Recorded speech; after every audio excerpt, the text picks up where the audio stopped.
আজ আবারও চটজলদি একটা টিফিন রেসিপি শেয়ার করছি তোমাদের সাথে, যেটা স্বাদ আর স্বাস্থ্যগুণে ভরপুর হয়, যেমন তাড়াতাড়ি খেতে ভীষণ সুস্বাদু। তো এর জন্য প্রথমে 1 বাটি মুগ ডাল 2 ঘন্টা আগে ভিজিয়ে রেখে দিয়েছিলাম। সেই মুগ ডালটা ভালো করে জল ঝরিয়ে মিক্সির বাটিতে নিয়ে নিলাম।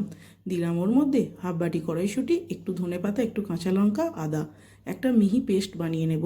একটা বাটিতে এই পেস্টটা ঢেলে নিয়েছি। তাতে দিলাম 2.5 চামচ সুজি, অর্ধেক পাতিলেবুর রস। ভালো করে মিশিয়ে ঢাকনা চাপা দিয়ে 15 মিনিট রেখে দেব। 15 মিনিট পর এর মধ্যে দিলাম পরিমাণ মতো নুন, একটু কাশ্মীরি লঙ্কার গুঁড়ো, 1 চামচ সাদা তেল।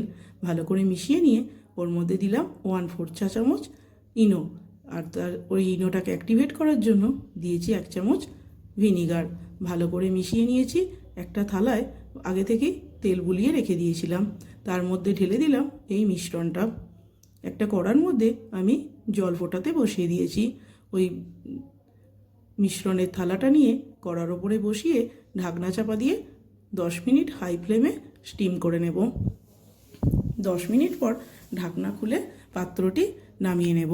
অন্য একটা প্যানে 1 চামচ সর্ষের তেল গরম করে তাতে দিয়েছি কিছুটা সাদা তিল।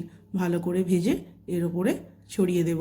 আপনারা চাইলে এটাকে একটু পিস কেটে নিয়ে ওই প্যানের মধ্যে সাদা তিলের সাথে ভালো করে ভেজে নিতেও পারেন, তবে এটা এমনিও খেতে হয় ভীষণ সুস্বাদু। তো এটা পরিবেশন করার জন্য বাদাম চাটনি অথবা ধনেপাতার চাটনি দিয়েও পরিবেশন করতে পারেন। আমরা গরম গরম শুধুই খেয়েছিলাম, খেতে লেগেছিল দুর্দান্ত।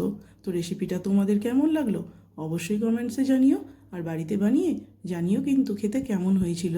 ভালো লাগলে একটা লাইক করো।